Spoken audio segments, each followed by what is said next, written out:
የለቅሶ ዘመናችሁ አልፎ የደስታ ዘመን ታገኙ ዘንድ የተናገራችሁት ፍሬ እንዲሆን የወለዳችሁት ትርጉም እንዲኖረው ንግዳችሁ ሐሳባችሁ እቅዳችሁ ከቦታው እንዲደርስ የመባዘን ዘመን እንዲቆምላችሁ የእንባ ዘመን እንዲቆምላችሁ የመታከት ዘመን እንዲቆምላችሁ በእንባ በለቅሶ ባለ መግባባት ደስታ በሌለው ማንነት የኖራችሁበት ዘመን እንዲበቃ ብዙ በሕይወታችሁ ወጣችኋል ወርዳችኋል ብዙ ነገር በሕይወታችሁ አስባችኋል የምትደርሱበት ጉዳይ ባዶ ነው ትማራላችሁ ትምርታችሁ ባዶ ነው ትነግዳላችሁ ኪሳራው ከደጃችሁ አይርቅም በጣም በሚገርም ጸጋ ተሞልታችኋል ጸጋችሁ ለዓለም መትረፍ አልቻለም ቤታችሁ ላይ ያለው እንጀራው በቤታችሁ ያለው የዱቄቱ ማስቀመጫ ማድጋው ለብዙዎች መትረፍ የሚችል ነው ነገር ግን ይሄንን ሁሉ ሰይጣን ሰብሮታል በእናንተና በእግዚአብሔር መካከል ያለው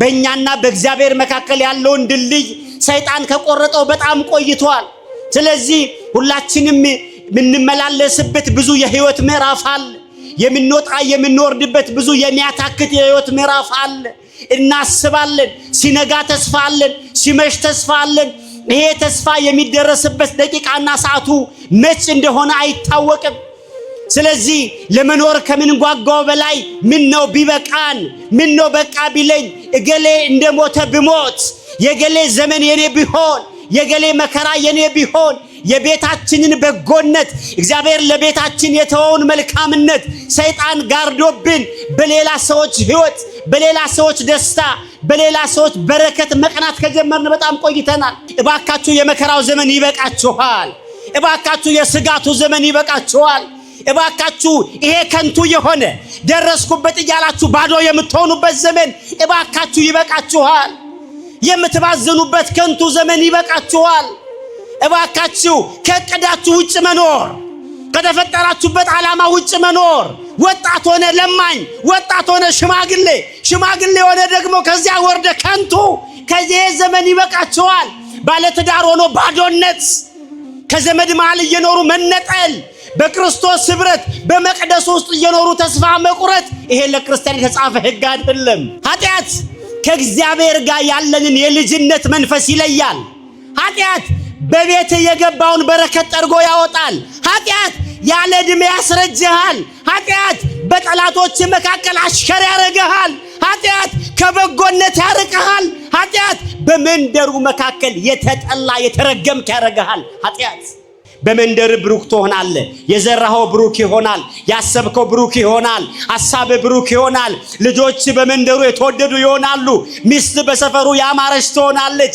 አንድ ትዘራለህ ብዙ ትበላለህ አንተ በሰባት መንገድ ትወጣለህ ጠላቶች ሊያገኙ አይችሉም ይላል ይሄ በአምላክ በእግዚአብሔር ፍቃድ በአምላክ በእግዚአብሔር እየታጠብክ አዲስ እየሆንክ የመኖር እድሉንም ጸጋውንም ካወክበት ወልዳል አባት ነገን መካን እግዚአብሔር ሊያየው የሚጸየፍ ስብዕና በቤት አለ እግዚአብሔር አይቶ እንድትፈርስ የሚፈልገው ማንነት አለ በአልጋ እግዚአብሔር የለም በእንጀራ እግዚአብሔር የለም በመጠጣ ውሃ እግዚአብሔር የለም ኢቭን አገልጋይ እንኳን ብትሆን በአገልግሎት ላይ እግዚአብሔር የለም ዝም ብለህ ትጮሃል ይትባረክ እግዚአብሔር አምላክ አበዊነ ስቡህኒ ውእቱ ወሉልኒ ውእቱ ለዓለም የአባቶቻችን አምላክ እግዚአብሔር የረዳን እግዚአብሔር ያገዘን እግዚአብሔር በእድሜያችን ላይ እቺን ቀን ለዋጋ የጨመረልን እግዚአብሔር በህይወታችን ላይ ካሉ መጥፎ ነገሮች ሁሉ አሳልፎ በጎ ሆኖ መቅደሱ የሰበሰበን የሁላችን አምላክ እግዚአብሔር ክብርና ምስጋና ለስሙ ይሁን ሁላችንም እናማት በስመ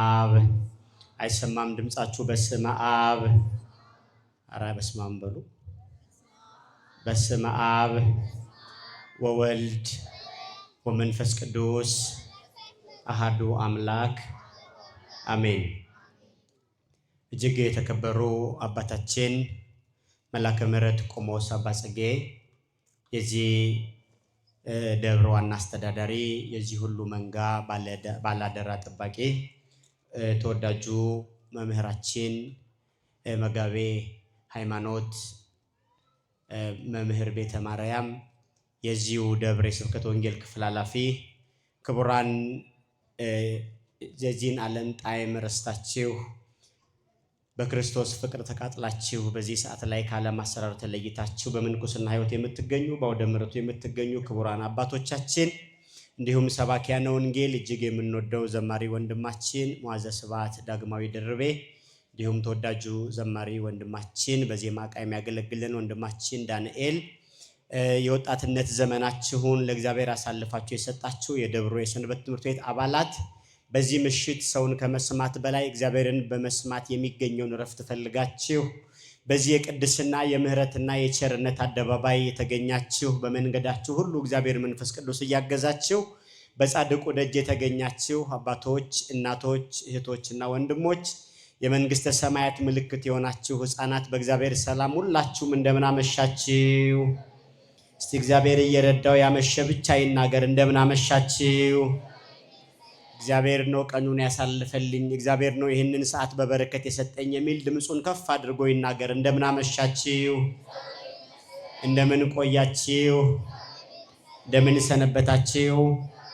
አሜን። የምህረትና የቸርነት ባለቤት ደጉ ሩሩህ አምላካችን ቅዱስ እግዚአብሔር ከበደል አሰራር ከኃጢአት ስፍራ ለይቶ በተቀደሰው መቅደሱ በዚህ ሰዓት ስለሰበሰበን ክብርና ምስጋና ለስሙ ይሁን። የሁላችን እናት የመዳናችን ምክንያት እናታችን እመቤታችን ቅድስት ድንግል ማርያም ምልጃና ጸሎቷ አልተለየንምና ክብርና ምስጋና ለእናታችን ለድንግል ማርያም ይሁን። እንግዲህ እግዚአብሔር በፈቀደልን መጠን ለቀጣዮቹ ደቂቃዎች እግዚአብሔር ለሕይወታችን የሚረባውን በጎ የሆነውን ሁሉ ይነግረናል። እግዚአብሔር በዚህ ሰዓት የሚሰራው ብዙ ነፍስ አለ። እግዚአብሔር በዚህ ሰዓት የሚከልለው ብዙ ሰው አለ። ሞት ሰይጣን ያቀደበትን ሰው እግዚአብሔር በቃሉ ያሻግረዋል። ለመከራ ሰይጣን ያጨውን ለቤቱ ላይ ድንኳን ሊጥል ያሰበውን ሰው እግዚአብሔር በቃሉ ደጉን ቀን ያሳየዋል። በዚህ ሰዓት የምንሰማውን ሁላችንንም እግዚአብሔር ከመከራ የምንሻገርበት ያደርገን። ብዙ ጊዜ የምንጎዳው የእግዚአብሔርን ቃል የምንሰማው በልምድ ጆሮ ነው። ትላንት በሰማነው ደካማው ማንነት ዛሬ እንሰማለን። አዲሱን እግዚአብሔር አዲስ አድርገን አንሰማውም። አዲሱን ጌታ አዲስ አድርገን አንከተለውም። ብዙ ጊዜ የሰማናቸውን የእግዚአብሔር ቃሎች አናስተውላቸውም። ምክንያቱም ሰይጣን እየሰበረ በሚያስቀረው ሕሊናችን ላይ እግዚአብሔርንም ቃሉንም አሮጌ እናደርጋለን። ብዙ የመጽናናት ብዙ የመባረክ ብዙ የሕይወታችን ስብራቶች አልፈው አዲስ የምንሆንባቸው ብዙ የሕይወት አጋጣሚዎች አልፈውናል። ዛሬ ግን የምንሰማው አዲስ የምንሆንበት ይሁንልን። እግዚአብሔር መንፈስ ቅዱስ የሁላችንንም ሕሊናና ማስተዋል ይቆጣጠር። ከዚህ በመቀጠል የሚለውን የመጽሐፍ ቅዱስ ቃል አብረን እንላለን። ሁላችሁ ይሄንን ቃል በመንፈስ ሆናችሁ ትላላችሁ። የመጽናናት ዘመን በሉ እስቲ። ድምጻችሁ በፍጹም አይሰማም። በሰላም ነው? እኔ በቃሌ ተናግሬ ሞንታርቮ ለእናንተ በሰጣው ደስ ይለኛል።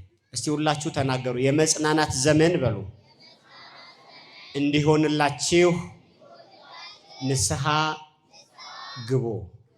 የምን ዘመን? የምን ዘመን? የመጽናናት ዘመን እንዲሆንላችሁ ንስሐ ግቡ። አዲስ ዘመን እንዲሆንላችሁ። ይህ ርዕስ የደብረ ስብከተ ወንጌል ክፍል ለእናንተ ሕይወት ይበጃል ብሎ ከእናንተ ጋር በቆየበት የወንጌል አገልግሎት ይጠቅማል ተብሎ እግዚአብሔር በዚህ ሐሳብ እንዲናገር ከነሱ የተቀበልነው የትምህርት ርዕስ ነው። አብረን የምንቆይበት ይሄ መሰረታዊ ሐሳብ የመጽናናት ዘመን እንዲሆንላችሁ፣ የመባረክ ዘመን እንዲሆንላችሁ። አሁን በዚህ ሰዓት ላይ ጧፍ የምታዞሩ ሎተሪ የምታዞሩ እያንዳንዳችሁ ሁላችሁም ቁጭ በሉ። ሰንበት ትምህርት ቤት አባላት ቁጭ በሉ። አሁን ይሄ የሽያጭ ሰዓት አይደለም፣ የእግዚአብሔርን ቃል የምንሰማበት ሰዓት ነው። እያችሁ አትሰማም።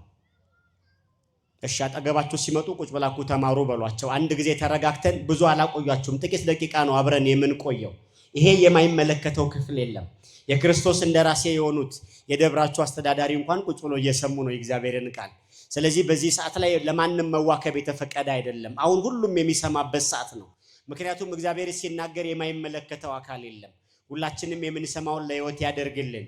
የመጽናናት ዘመን ይሆንላችሁ ዘንድ፣ የበጎነት ዘመን ይሆንላችሁ ዘንድ፣ የለቅሶ ዘመናችሁ አልፎ የደስታ ዘመን ታገኙ ዘንድ፣ የተናገራችሁት ፍሬ እንዲሆን፣ የወለዳችሁት ትርጉም እንዲኖረው፣ ንግዳችሁ፣ ሐሳባችሁ፣ እቅዳችሁ ከቦታው እንዲደርስ የመባዘን ዘመን እንዲቆምላችሁ፣ የእንባ ዘመን እንዲቆምላችሁ፣ የመታከት ዘመን እንዲቆምላችሁ፣ በእንባ በለቅሶ ባለ መግባባት ደስታ በሌለው ማንነት የኖራችሁበት ዘመን እንዲበቃ። ብዙ በሕይወታችሁ ወጥታችኋል፣ ወርዳችኋል። ብዙ ነገር በሕይወታችሁ አስባችኋል። የምትደርሱበት ጉዳይ ባዶ ነው። ትማራላችሁ፣ ትምህርታችሁ ባዶ ነው። ትነግዳላችሁ፣ ኪሳራው ከደጃችሁ አይርቅም። በጣም በሚገርም ጸጋ ተሞልታችኋል። ጸጋችሁ ለዓለም መትረፍ አልቻለም። ቤታችሁ ላይ ያለው እንጀራው፣ በቤታችሁ ያለው የዱቄቱ ማስቀመጫ ማድጋው ለብዙዎች መትረፍ የሚችል ነው።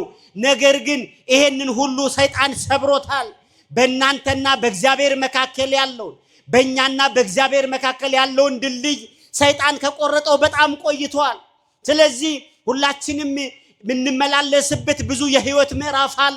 የምንወጣ የምንወርድበት ብዙ የሚያታክት የህይወት ምዕራፍ አለ። እናስባለን። ሲነጋ ተስፋ አለን፣ ሲመሽ ተስፋ አለን።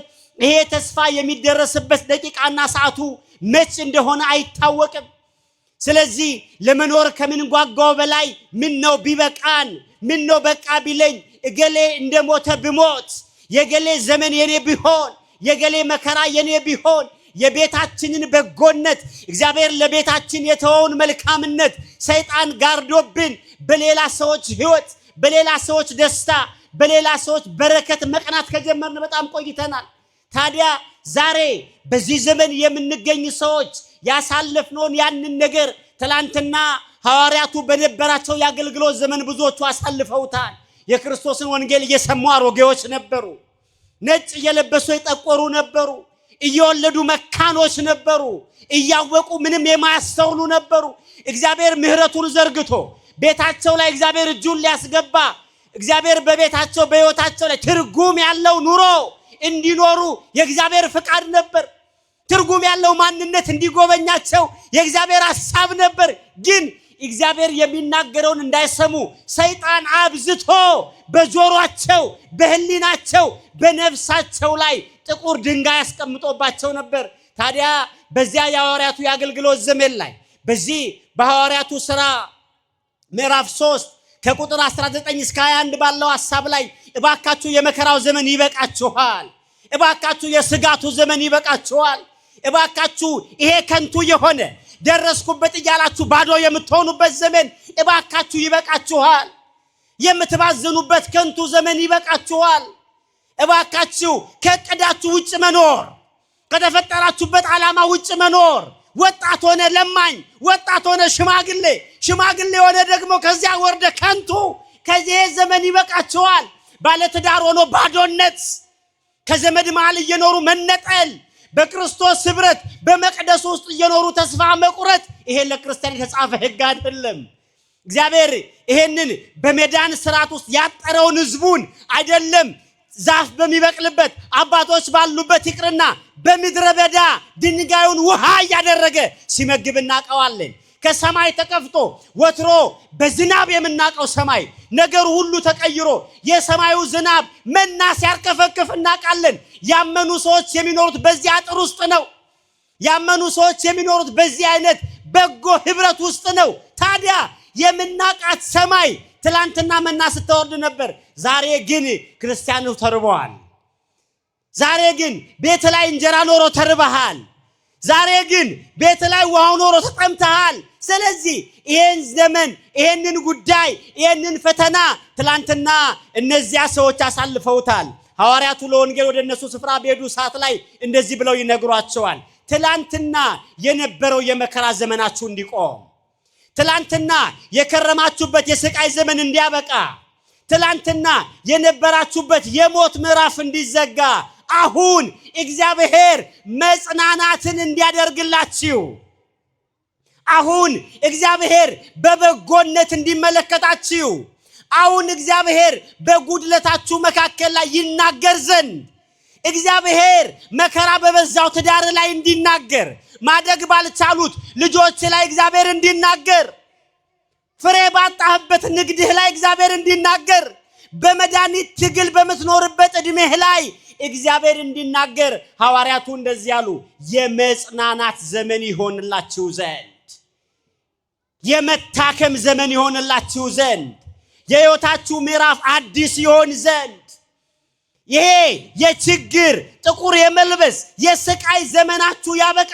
ዘንድ በቤታችሁ ላይ፣ በኑሯችሁ ላይ፣ በሐሳባችሁ ላይ ያ ኢየሱስ ክርስቶስ መዳኛችሁ መትረፊያችሁ ቤዛችሁ ስለናንተ ሞት በቀራንዮ ላይ ተዘረጋው ያ የድንግል ማርያም ልጅ ኢየሱስ ክርስቶስ በቤታችሁ ይገባ ዘንድ ምን አድርጉ አለ።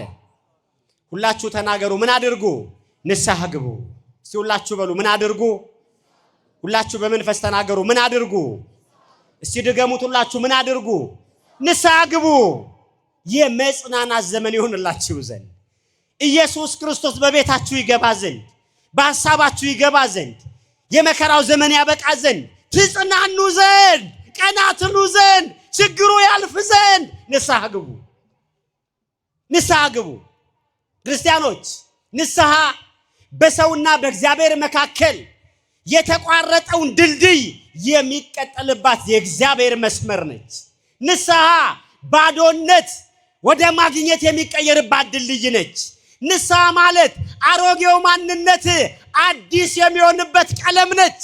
ንስሐ ማለት በእግዚአብሔር ፊት ልጅነትን የምትመልስባት፣ በእግዚአብሔር ፊት አንተነት የሚታደስባት፣ በእግዚአብሔር ፊት አዲስ የመሆን እድሉንም አቅሙንም የምትሰጥ ቅድስት የሆነች ሥርዓት ነች ንስሐ። ቃሉ የግዕዝ ነው። በአማርኛው ይሄ ንስሐ የምንለው ቋንቋ ወደ አማርኛ አቻ ትርጓሜው ስንመልሰው ጸጸት ወይ መጸጸት ልንለው እንችላለን። ሁላችሁም እስቲ ጸጸት በሉ። አልሰማችሁም? ጸጸት፣ ስለ በደል መጸጸት፣ ስለ ኃጢአት መጸጸት መጽሐፍ የሚለን ነገር አለ። ስለ ንስሐ ስናወራ የኃጢአትን ታሪክ የምንደመስስበት ላጲስ ነው ንስሐ። ይኸውልህ ኃጢአት ስትሰራ በደል ስንሰራ ከማንም አይደለም ከአባታችን ከእግዚአብሔር ይለየናል። ከፈጣራችን ከእግዚአብሔር ይለየናል። ካስገኛችን ከእግዚአብሔር ይለየናል። በደጁ ሊያኖረን ፍቃዱንም ፍቅሩንም ከሰጠን ከእግዚአብሔር ይለየናል። ኃጢአት ክፉ ነው። ክርስቲያኖች እንዳትረሱ ከውቢቷ ገነት በእግዚአብሔር እጅ ላይ ከመኖር እባቡን ውበት ያየንበትን አይን የዘንዶን መልካምነት የተመለከትንበት ዘመን አንበሳና ሰው እንደ ወዳጅ ቁጭ ብለው የሚጫወቱበትን ትልቁን ጸጋ ያጣነው በኃጢአት ነው። ኃጢአት ከእግዚአብሔር ጋር ያለንን የልጅነት መንፈስ ይለያል። ኃጢአት በቤት የገባውን በረከት ጠርጎ ያወጣል። ኃጢአት ያለ ዕድሜ ያስረጅሃል። ኃጢአት በጠላቶች መካከል አሽከር ያረጋሃል። ኃጢአት ከበጎነት ያርቅሃል። ኃጢአት በመንደሩ መካከል የተጠላ የተረገምክ ያረጋሃል። ኃጢአት ይሄንን ታላቁ ሙሴ በዚህ በዘዳግም ላይ ሲነግረን ዛሬ አምላክ እግዚአብሔር የነገረህን የእርሱን መለኮታዊ ቃል ብትሰማም ብታደርገው በሰፈር ብሩክ ትሆናለህ፣ በመንደር ብሩክ ትሆናለህ። የዘራኸው ብሩክ ይሆናል፣ ያሰብከው ብሩክ ይሆናል፣ ሐሳብ ብሩክ ይሆናል። ልጆች በመንደሩ የተወደዱ ይሆናሉ። ሚስት በሰፈሩ ያማረች ትሆናለች። አንድ ትዘራለህ፣ ብዙ ትበላለህ። አንተ በሰባት መንገድ ትወጣለህ፣ ጠላቶች ሊያገኙ አይችሉም ይላል። ይሄ በአምላክ በእግዚአብሔር ፍቃድ በአምላክ በእግዚአብሔር እየታጠብክ አዲስ እየሆንክ የመኖር እድሉንም ጸጋውንም ካወክበት ሙሴ ይቀጥላል። ግን አለ ሙሴ ግን አምላክ እግዚአብሔር የነገረህን ነገር ባታደርግ፣ አምላክ እግዚአብሔር ከነገረ ነገር ራስን ብታርቅ፣ አምላክ እግዚአብሔር የሚነግርን ነገር አልሰማም ካልክ፣ ወይም በሌላ ቋንቋ ወደ ኃጢአት ከሄድክ ይላል፣ ወደ በደል ከሄድክ፣ ወደ ክፋት ከሄድክ በሰፈር ርጉም ትሆናለህ፣ በመንደር ርጉም ትሆናለህ፣ በመውጣትህም በመግባትህም ርጉም ትሆናለህ። አንተ ሚስት ታገባለህ፣ የሌሎች ትሆናለች። ልጆች በመንደሩ የተጠሉ ይሆናሉ። አንተ ትዘራለህ፣ ሌሎች ይበሉታል።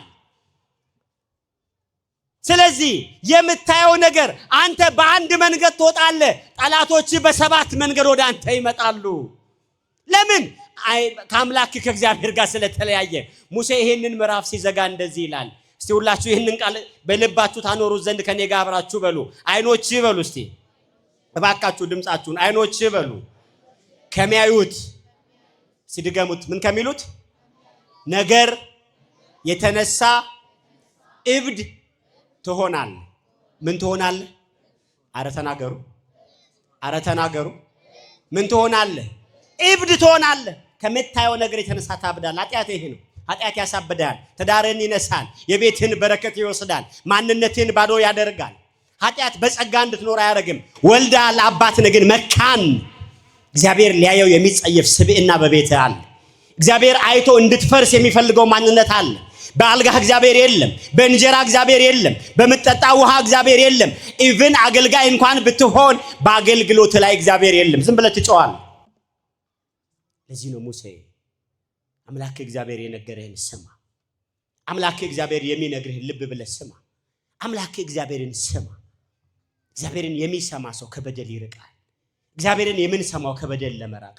ስለዚህ በዚህ ሐሳብ ላይ የመጽናናት ዘመን እንዲመጣ፣ የበረከት ዘመን፣ ይሄ የከንቱነት ዘመን እንዲያልፍ በይበልጥ በዚህ ዘመን ላይ በስጋት በምንኖርበት በዚህ ዘመን ላይ ዓለማችን አራቱም አቅጣጫ በጦርነት ተወጥሮ በምድራችን ላይ እቺን ዓለም አፍርሰው እንደ አዲስ መገንባት የሚችል ገንዘብ ሀብት ማንንም ያመጣው አይደለም። እግዚአብሔር ለምድሪቱ በረከት የሰጠው ይሄ ነው። ዓለምን እግዚአብሔር ተጣልቷታል። ዓለምን እግዚአብሔር ረስቷታል። ረሳት ምላችሁ በበደሏን ትቷታል። አንዳንዴ እንደዚህ ነው። ኃጢአተኛ ስንሆን በእግዚአብሔር ፊት እንረሳለን። እግዚአብሔር ይተወናል። ይሄንን ራሱ በመጽሐፍ ሲነግረን እንደዚህ ይላል። በዚህ በሉቃስ ወንጌል ላይ በምዕራፍ 24 ቁጥር 47 ላይ የሚነግረን አንድ ሐሳብ አለ። በሉቃስ ወንጌል ምዕራፍ 24 ቁጥር 47 ላይ በስሙም ይላል። በምኑ አላችሁ? አልሰማችሁ? አረ ድገሙት። ንስሐና የኃጢአት ስርየት ከኢየሩሳሌም ጀምሮ በአሕዛብ ሁሉ ይሰበካል። ንስሐ የሚቀድመው ንስሐ፣ በስሙ ንስሐ ይሰበካል። ለምን? ዓለም እግዚአብሔርን ረስታ መኖር አትችልም። ዓለም ከእግዚአብሔር ተለይታ መኖር አትችልም። ለዚህ ነው እግዚአብሔር የተወው ዓለም እንዲህ ነው። በየቀኑ ጦርነት ነው፣ በየቀኑ ሞት ነው፣ በየቀኑ መከራ ነው። አላያችሁም? በጋዛ ላይ የተከሰተውን አላያችሁ? አባት ምን እንደገጠመው? ልጆች ተሰብስበው 4 ልጆች አሉት፣ 3 ልጆች። ዜናውን ያያችሁ ሰዎች ታውቃላችሁ። ራባቸው አባ ራበን አሉት አባታቸው። ትልቁ ልጅ 5 ዓመቱ ነው፣ ሁለተኛው 3 ነው፣ የመጨረሻው ገና 1 ዓመት ከ2 ወሩ ነው። ራበን አሉ። እናት ሞታለች በጦርነቱ። የቀረው አባት ነው። በፈረሰ ታዛ ውስጥ ነው ያሉት። የድሮ ቤታቸው ነው፣ አጋድሎ ቁጭ ብለዋል። ራበን አሉ። አባት ያልፈረሰው መንደር ዳቦ ሊገዛ ሄደ። ገና ከቤቱ ከመውጣቱ ተመታና ወድቆ ሞት። ልጆች አባታቸው ዘገየባቸው፣ ፍለጋ ወጡ። ሕፃናት ናቸው። አንዱ እየዳኸ ነው፣ አንዱ እያለቀሰ ነው፣ ትልቁም እንደዛው። ሲወጡ አባታቸው ተኝቷል። ሬሳውን እየደበደቡ ዳቦ ግዛልን ስንል እዚህ ተኝተሃል ያሉት። መሞቱን አያውቁም። ሕፃናት ናቸው። ይሄ በዚህ ሰዓት ላይ ምድር የምታስተናግደው ግፍ ነው። የመንጻት ስርዓት ያልተከናወነላት ዓለም፣ በጎነት የተለያት ዓለም፣ ከእግዚአብሔር ፍቃድ የራቀች ዓለም፣ በንስሐ ያልታጠበች ዓለም መጽናናት አይሆንላትም። ቤት መጽናናት የሚገባው፣ እርሻ በረከት የሚገባው፣ ትዳር ላይ በረከት የሚገባው የመጽናናት ዘመን ሲሆንልህ ብቻ ነው። የበጎነት ዘመን ሲሆንልህ ብቻ ነው። የመልካምነት ዘመን ሲሆንልህ ብቻ ነው። ይህንን የመጽናናት የበጎነት የመልካምነት ዘመን ደግሞ የምታገኘው በአንዱ ነገር ብቻ ነው። እርሱ ምን ይባላል? እባካችሁ ላኩ ተናገሩ። እሱ ምን ይባላል? ንስሐ ይባላል። መጸጸት ይባላል። መጸጸት ይባላል። ጌታ በመጽሐፍ ላይ ደጋግሞ የንስሐን ዋጋ ሲናገር ደጋግሞ የሚያነሳው ሐሳብ አለ። በዚህ የንስሐን ዋጋ ነው። ንስሐ ምንድን ነው? ክርስቲያኖች እንዳትረሱ፣ የትዳራችሁ ዋስትና እግዚአብሔር ነው። ስራችሁ ገንዘባችሁ አይደለም። ትዳራችሁ የሚፈርሰው እግዚአብሔርን ያጣችሁ ቀን ነው። ብዙዎች አሉ ወልደው መካኖች አሉ፣ አግብተው ያላገቡ አሉ። ብዙዎች አሉ በወጣትነት ዘመናቸው ገና የተበላሹ አሉ፣ እግዚአብሔር የረሳቸው የተዋቸው አሉ፣ ከእግዚአብሔር ፍቃድ የራቁ። እግዚአብሔር ሲረሳ በመንገድ ሁሉ ብኩን ትሆናለህ። እድሜ ብኩን ይሆናል። እግዚአብሔር ሲረሳ፣ እግዚአብሔርን ሲነጋ አንድ ነገር ጠይቁት። እግዚአብሔር ሆይ በፊትህ አለው ወይ በሉት። ሲመሽ እግዚአብሔርን አንድ ነገር ጠይቁት። አምላኬ እግዚአብሔር ሆይ በፊትህ አለው ወይ? መታየት ሆኖልኛል ወይ? በፊትህ ባለሞገስ ሆኛለሁ፣ ታየኛለህ ወይ? እግዚአብሔር ሆይ እግዚአብሔር ያየው ያርፋል። በእውነት እግዚአብሔር ያሳርፈን። ምን ይላቸዋል ለነዚህ ለኮራዚንና ለቤተሳይዳ ሰዎች? ምን ይላቸዋል? ወዮልሽ ኮራዚን ይላቸው፣ ወዮልሽ ቤተሳይዳ። በእናንተ የተደረገው ታምራት በጢሮስና በሲኖዳ ተደርጎ ቢሆን ማቅ ለብሰው በአመድም ተቀምጠው ከብዙ ጊዜ በፊት ንስሐ በገቡ ነበር ይላቸዋል። ለምን? ለነሱ ብዙ ተአምር ተደርጎላቸዋል። በቤተሳይዳ የነበረው ጸበል ተአምር ነው። ያ መልአክ እየመጣ እየባረከው ብዙዎች ድነዋል። ግን ይሄንን ሁሉ ያዩት ነገር ሁሉ ለንስሐ አላበቃቸው። ያዩት ነገር ሁሉ ለበጎነት አላበቃቸው። ከንቱ ነው ያረጋቸው። ዛሬ ትላንትና ታቦቱት የነበረው ምስክርነት ገር ያረገው ስንት ሰው አለ እዚህ ውስጥ? ወዮላችሁ። የዛሬ ሳምንት የተሰበከው ወንጌል ገር ያላረገው ብዙ ሰው አለ። እዚህ መድረክ ላይ መካን ሆኖ የወለደ ሰው አለ። ይሄን ታምር ስታዩ ምን ተሰማችሁ? ምንም ስራ ያልነበረው ባዶ የነበረ እግዚአብሔር ለክብር ያበቃዋል። የጻድቁ ምልጃ ያነሳው ሰው አለ። እርሱን ስታዩ ምን አደረጋችሁ? ወዮላችሁ የሚለው ይሄንን ነው። በቤተሳይዳ የነበረው ነገር ይሄ ነው። በኮራዚን የነበረው ነገር ይሄ ነው። ብዙ ደግ ነገር ነበር፣ ብዙ መልካም ነገር ነበር። የእግዚአብሔር ቸርነት ያራቃቸው ብዙ ነገሮች ነበሩ። ወንጌሉ በየቀኑ ይሰበክ ነበር። ወንጌሉ በየቀኑ ይነገር ነበር። ግን የሚሰሙት ወንጌል ገር አላረጋቸው። የሚሰሙት የእግዚአብሔር ቃል በጎዎች አላደረጋቸው። የሚሰሙት የእግዚአብሔር ቃል ወደ ማስተዋል አላመጣቸው። ስለዚህ ወዮልሽ ኮራዚን፣ ወዮልሽ ቤተሳይዳ። በእናንተ የተደረገው ታምር በጢሮስና በሲኖዳ ተደርጎ ቢሆን ኖሮ ወዲያው እንደው ሌላ ነገር አይደለም ማቅ ለብሰው ያለቅሱ ነበር። ታውቃላችሁ ኢትዮጵያውያን፣ ዛሬ በዚህ ምድር የተሰበከው ወንጌል በአረቡ ዓለም ጊዜ ተገኝቶ ተሰብኮ ቢሆን ኖሮ ዛሬ እንደዚህ ባልጠፉ ነበር። ሌሎች ዓለሞች ላይ ዛሬ በዝሙት የወደቁት፣ ዛሬ በተለያየ አምልኮ የተያዙት ሰዎች የኛን ያህል የወንጌል ዕድል አግኝተው ቢሆን ኖሮ ከንስሐ ጥላ ስር ተከልለው አይጠፉም ነበር። ዛሬ የምንሰማው የእግዚአብሔር ቃል ልምድ ሆኖብናል። ታላቁን የንስሐ ዕድል ያልተጠቀምን ብዙዎች አለን እዚህ ውስጥ። የንስሐን ዕድል ያልተጠቀምን፣ የንስሐን ዋጋ ያልተጠቀምን ብዙ ሰዎች አለን። ታዲያ በዚሁ ሐሳብ ላይ ጌታ ሲናገር የንስሐን ዋጋ ከእርሱ መምጣት ጋር፣ ከእርሱ መገኘት ጋር፣ ከእርሱ ከድንግል ማርያም ተወልዶ የኔና የእናንተን ፍለጋ ሲያከናውን የፈለገን ትልቁ መንገድ አንዱ ንስሐ ነው። እንዳትረሱ። የድንግል ማርያምን ስጋ ለብሶ እኛን ፍለጋ እንዲመጣ ያደረገው ንስሐ ነው። የማን ንስሐ? የአባታችን የአዳም ንስሐ። የአዳም መጸጸት፣ የአዳም ማልቀስ፣ የአዳም እንባ ማንባት፣ የአዳም መጸጸት በበደሉ ላይ አጥፍቻለሁ ብሎ የአዳም ማልቀስ ከልጅ ልጅ ተወልጄ አድናለሁ የሚል በረከት የሚል ጸጋን እንድናገኝ ያደረገን ክርስቲያኖች። የአዳም ንስሐ እስከ ዛሬ ድረስ ተረፈ። መጥቶ ተወልዶ ሞቶ በደሙ በመሰረታት ቤተክርስቲያን ውስጥ እንድንገኝ ያደረገን ትልቁ የአዳም ንስሐ፣ የአዳም መጸጸት። አዳም በበደሉ ላይ ማፈሩ ነው። ከእግዚአብሔር ጋር ያለው ግንኙነት ሲበላሽ አዳም በዛ መበላሸት ውስጥ እሺ ብሎ አልሸሸም። አዳም አለቀሰ፣ ተጸጸተ። ክርስቲያኖች ስትጸጸቱ ክርስቶስ ቤታችሁ ይገባል። ወደ ንስሐ ስንመለስ የጸጸት ዘመን ሲመጣ እግዚአብሔር ወደ ቤታችን ይገባል። መጽሐፍ ሲነግረን ንስሐ ይላል ዘማዊውን ድንግል ያደርጋል ይላል። ዘማዊውን ንስሐ በጣም ወመኔውን ዱርዬውን ጻድቅ ያደርጋል። ንስሐ አዲስ ልብስ ነው ይላል ዮሐንስ አፈወርቅ። አዲስ ልብስ ነው ንስሐ፣ አዲስ ልብስ ነው። አይታችኋል? አሮጌ ልብስ የለበስንበትን ዘመን አስቡ። አሮጌ ልብስ ክፋቱ ጠረን አለው፣ ተቀዷል፣ መልኩ አያምርም። የአሮጌው ልብስ ክፋት ገላችንንም ያቆሽሻል። ለዚህ ነው ጌታ ሲናገር በአሮጌ አቁማዳ አዲስ የሆነ ጠጅ የሚያረግ ሰው የለም። አዲሱ ሰው አሮጌውን ልብስ ቢለብስ አሮጌ ነው የሚሆነው።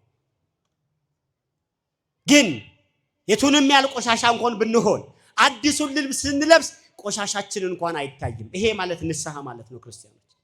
ንስሐ በደለኛ ታሪክን ያጠፋል፣ የክፋት ዘመንን ይቀንሳል። ለዚህ ነው ያ ይሁዳ በመጽሐፍ ቅዱስ የምናያቸው የንስሐን ዋጋ ያየንባቸውና የንስሐን ዋጋ ያላየንባቸው ከጌታ ጋር አብረው ከነበሩት ከ12ቱ ሁለት ሰው እናያለን። አንዱ የንስሐን ዋጋ ስናይበት፣ አንዱ ደግሞ ንስሐን ባለመግባቱ የንስሐን ዕድል ባለመጠቀሙ ምክንያት ታሪኩ ሲበላሽ ታያላችሁ። በቅዳሴያችን ሁሉ ያነሱታል። ካህኑ ያስያዘው ይሁዳ ከነርሱ ጋር ተቆጥሮ ነበር ይላል። ከዚያ የመዳን ምዕራፍ ላይ ተጽፎ ነበር። ከዚያ በጎነት ተጽፎ ነበር። ከዚያ የመዳን ምዕራፍ፣ ከዚያ ዓለምን ይቀይራሉ ከተባሉት ከ12ቱ መካከል አንዱ ሆኖ ነበር። ግን ምን ዋጋ አለው? በነበር ነው የምናውቀው። ግን ንስሐን ያየነው ገና በምድር ላይ ያሉ በመሬት ላይ ያሉ ንስሐን ያየንባቸው ሁለቱ አንዱ ጴጥሮስ ነው። አጠፋ፣ በደለ። አልቆየም ጴጥሮስ እየሮጠ ነው ሄደው። እስቲ ሁላችሁም የጴጥሮስን ጸሎት አብረን እንጸልይ እስቲ። ጌታ ሆይ በሉ እስቲ። አረ ድምጻችሁ አይሰማም። እስቲ በሉ። ማረኝ፣ በድያለሁ። ምን በለኝ ምን በለኝ ምን በለኝ ማረኝ፣ በድያለሁ፣ አጥፍቻለሁ፣ ማረኝ፣ በቃ በደለኛ ልጅን ተመልከተኝ አለ ጴጥሮስ። ይሁዳ ግን ከሸጠው በኋላ ብልጠት አሰበ። ክርስቲያኖች በእውቀታችን ብዛት በጣም ብልጥ በመሆናችን የእግዚአብሔርን ሐሳብ የምናሸንፍበት እውቀት የለንም። የኛ በጣም ማዋቂ መባል፣ የኛ በጣም አንባቢ መባል። አላያችሁም? አንዳንድ ሰዎች አሉ የኦሾን መጽሐፍ 1 እና 2 ሲያነቡ የመጀመሪያ ክደት የሚጀምሩት ዓርብና ሮብ ከመብላት ይጀምራል። ምን ነው ስትሉት ምን ሮብ ከሰኞ በምን ይለያል ይሏቸው። ሰው መፍረስ የሚጀምረው በግል አቅሙ የእግዚአብሔርን ሐሳብ መገምገም ሲጀምር ነው። በግል ጭንቅላቱ በሱ በተረዳው ደረጃ ልክ የእግዚአብሔርን ሐሳብ መገምገም ሲጀምር ሰው በደል እንትን መሆን ይጀምራል፣ መጥፋት ይጀምራል፣ ከህይወት መዝገብ መፋቅ ይጀምራል ሰው። ታዲያ ይሁዳ የተጠቀመው ነገር ይሄ ነው። ይሁዳ የሚገርማችሁ ሄዶ ተንጠልጥሎ ሊሰቀልባት የነበረችው ዛፍ የእግዚአብሔርን ምሕረት ነገረችው። ይሁዳ ነስ ከመኡሁገ ጴጥሮስ አለች። ይሁዳ እንደ ወንድም እንደ ጴጥሮስ ንስሐ ግባ፣ ግድ የለም አይጠቅምህም አለች። ግድ የለም አይጠቅምህም። ንስሐን የመሰለ ሳሙና አለ፣ ንስሐን የመሰለ ልብስ አለ፣ ንስሐን የመሰለ አዲስ የምትሆንበት ጸጋ አለ። እባክህ ይሁዳ ይሄ ጸጋ ይለፋለችው። ይሁዳ ለሞት የፈጠነ እግር ነበርና ከዚያ በጎነት ጎደለ። እግዚአብሔር ከይሁዳ ሞት ይሰውረን። ንስሐ ይሄንን ነው። ጴጥሮስን ያን በደሉን ረሳው። አይታይኳል። እኛም ስናነሳው አንድ ቀን ስለ ጴጥሮስ ስለ በደለኝነቱ አንስተን ስሙን አንጠራው። ገና ስሙን ስንጀምር ምንድነው የምንለው? ቅዱስ ማን? ቅዱስ ማን? ጴጥሮስ። ቅዱስ ጴጥሮስ ነው የምንለው። ቅዱስ ጴጥሮስ የመንግስተ ሰማያት ቁልፍ ተሰጥቷል ብለን ምናነሳው ጴጥሮስን ነው። ይሁዳን ግን አይደለም ልንጠራው ይቅርና የወለድናቸው ልጆች እንኳን ይሁዳ ብለን አንሰይምም። ግን እኮ የይሁዳ የስሙ ትርጉም እኮ ታማኝ ማለት ነው። አይገርምም? ታማኝ ማለት ነው። ይሁዳ መጀመሪያ ንስሐ ገብቷል። መጀመሪያ በሰራው ኃጢአት አባቱን ገሎ እናቱን በማግባቱ ንስሐ ገብቷል። እናቱ ወደ 36ቱ ቅዱሳን አንስት ስትሄድ እሱ ደግሞ ከ12ቱ ሐዋርያት ጋር በንስሐ ነው የተቀላቀለው። ይሁዳ ንስሐን ተጠቅሞ አጣጥሟት መልሶ የተፋ ሰው ነው። የንስሐን ዋጋ ተመልከቱ። አባቱን የገደለ እናቱን ያገባ ይሁዳ፣ ሌባው ይሁዳ፣ ገንዘብ የሚወደውን ይሁዳ ጌታ መጣና ገንዘብ ላይ ሾመው። አይገርምም? የንስሐ ታሪክ አይገርምም? የንስሐ ዋጋ። አንድ አባት አንድ ሰው ንስሐ ሊገባ እሳቸው ጋር ይመጣል። ከቃሉ ጋር ናችሁ? እስቲ የምትሰሙ እጃችሁን አውጡ። እግዚአብሔር ይስማን። ይመጣና አባቴ ሆይ አላቸው 6 አግብቼ ፈትቻለሁ። ስንት አግብቼ? አልሰማችሁ? ምን ወንዶች ዝም አላችሁ? ምን 6 ብርቅ ነው ልትሉ ነው? ወንዶች ዝም አላችሁ ብዬ እስቲ ወንዶች 6 በሉ። ህፃናቱ ነው የሚናገሩት። እና 6 አግብቶ ፈቷ። እሱ ብቻ አይምሰላችሁ ደግሞ ምን አረጋለሁ አለ። የሞተ ሰው መቃብር እየቆፈርኩኝ ወርቁን እያወጣው ሽጫለሁ አለ። ስንተኛው ነው? 2ኛ ኃጢአት። 3ኛ ምን አደርጋለሁ አለ። ከአራዊት ጋር ሁሉ ዝሙት ፈጽሜያለሁ አለ። ምን አደርጋለሁ? ከአራዊት ጋር ምን አደርጋለሁ? ዝሙት ፈጽሜያለሁ። በቃ 10 ስገድ አሉት። ስንት ስገድ? ኧረ አልሰማችሁ? 10 ስገድ አሉት። ስንት ስገድ? 10 ስገድ። ሰገድ እንደጨረስክ ና አሉት። እና 3 ቀን ለነዳያን ደግሞ አንዳንድ ዳቦ ስጥ አሉት። ስንት ዳቦ? ከሱ ገንዘብ አንፃር በጣም ጥቂት ነው። ከሱ ገንዘብ አንፃር እና በጣም ደንግጧል። እንዴት አለ። ከዛ ያን ጊዜ ለኛ አባት እግዚአብሔር ተገለጠላቸው። እግዚአብሔር ለሁላችን የሚገለጠልን ንስሐ ላልገባ አይገለጥም። ንስሐ እንድንገባ ማለት ነው። እንዴት እንዲያደረክ አለ አባታችንን። እንዴት ይሄን ያል ነገር አድርጎ 10 ስግደትና 3 ዳቦ ሰጥ አልከው አለ። ጌታዬ አንተ እኮ ብትሆን ኖሮ በሰላም ይድ ነበር የምትለው አሉ። ክብር ለአምላካችን ይሁን። አንተ ብትሆን ምን በለው ነው የምትለው? በሰላም ይድ ነው የምትለው። አያችሁ የንስሐን ዋጋ። በጣም የሚገርማችሁ ከዚያች ከመቅደላዊት ማርያም ያ 7 አጋንንት አድሮባት በዝሙት ከተማውን ካጥለቀለቀችው ሴትና ከስምዖን የተሻለ ሰው ነበር። ስምዖን የተሻለ በጎነት ነበረው። ስምዖን የተሻለ ማንነት ነበረው። የሚገርማችሁ የተሻለው ማንነት ቤቱን እንኳን ከፍቶ ጌታን እራት ጋበዘው። በጣም የሚገርማችሁ ነገር ስምዖን ቤት መኖሩን ስትሰማ በቃ ይቅርባይ ነው፣ ደግ ነው፣ የመጽናናት ዘመን ያመጣልኛል፣ የዝሙት ታሪኬን ቀይሮ ድንግል ያደርገኛል ብላ መጣ እግሩ ላይ ወደቀች። በጣም ይገርመኛል። የንስሐን ዋጋ ተመልከቱ ክርስቲያኖች። እድለኛ ከሆናችሁ ይህን ቃል በደንብ ስሙ። እድለኛ ከሆናችሁ የንስሐን መንገድ ያዙ። እድለኛ ከሆናችሁ ከጸለያችሁ ላይ ቀር እግዚአብሔር ለንስሐ አብቃኝ ብላችሁ ጸልዩ። መጣችና እግሩ ላይ ወደቀች። ከደቂቃዎች በኋላ ታሪክ ይቀየራል። መድኃኒዓለም በደሏን ረስቶ ስምዖንን ስለሷ ይወቅሰዋል። አይገርምም? ክብር ለስሙ ይሁን። ዘማዊቷን አቅፎ ስምዖንን ይወቅሰዋል። ስምዖን በልቡ አማው ጻድቅ ቢሆን ኖሮ እንዴት ከዚህ ከበደለኛ አለው። ዞር አለና ጌታ ተመለከተው ስምዖንን። ስለማን ሊከራከር? ስለወደቀችው ዘማዊት ሊከራከርላት። ስምዖን አንድ ሰው 3 አበዳሪዎች አሉት አለው። አንዱ ብዙ ተበድሯል፣ አንዱ መካከለኛ፣ ሶስተኛው ትንሽ አለው። መክፈል አልቻሉም፣ ሶስቱንም ይቅር አላቸው። አንዱ የተበደረው 100፣ ሁለተኛው 75፣ ሶስተኛው 50 ነው። ተመልከቱ። አንዱ 100 ነው፣ ሁለተኛው 50 ነው፣ ሶስተኛው 25 ነው። አንዱ 10 ነው፣ ሁለተኛው 5 ነው፣ ሶስተኛው 2 ነው የተበደረው። ደረጃው ይለያያል። ከሶስቱ አንዱ በደለኛ አንተ ነህ፣ ሶስተኛው አንተ ነህ እያለው ነው። እሷ ትልቅ በድላ ሊሆን ይችላል፣ አንተም በደለኛ ነህ፣ ትንሽ በድላል እያለው ነው። ታዲያ መክፈል አልቻሉም፣ ሶስቱንም ይቅር አላቸው አለ። ሶስቱንም ምን አላቸው? ቤቴ የተገኘው አንተንም ይቅር ብዬ ነው እያለው ነው። ክብር ለአምላካችን ይሁን። በጣም ይገርመኛል። በጣም ከደቂቃዎች በኋላ በዚያ ከተማው በጠቅላላ ዘማዊ ያላትን ሴት፣ ከተማው በጠቅላላ የተጸየፋትን፣ የጣላትን፣ የናቃትን ሴት ጌታ ከጎኗ ሆኖ ከስምዖን ጋር ይከራከርላት ጀመር። የንስሐ ዋጋ ተመልከቱ። የንስሐን አቅም ተመልከቱ። የንስሐ ምን ያህል ጉልበት እንዳለው ተመልከቱ ክርስቲያኖች። በዚህ በምስራቅ አብያተ ክርስቲያናት የሚተረክ አንድ አባት ታሪክ አለ። አንዲት ሴት ወደ አንድ አባት ትመላለሳለች። ከቃሉ ጋር ናችሁ? እግዚአብሔር ከሁላችን ጋር ይሁን። በጣም ዋና አባት ጋር ትመላለሳለች። የምትመላለስበት ነገር ንስሐ እየገባች የየቀን በደሏን እየነገረቻቸው ማታ ጸሎት ቤት ስገባ እግዚአብሔርን አየዋለሁ ትላቸዋለች። ማታ ጸሎት ቤት ስመለስ እግዚአብሔርን አየዋለሁ ትላቸዋለች። እና እኛ አባት ተፈተኑባት።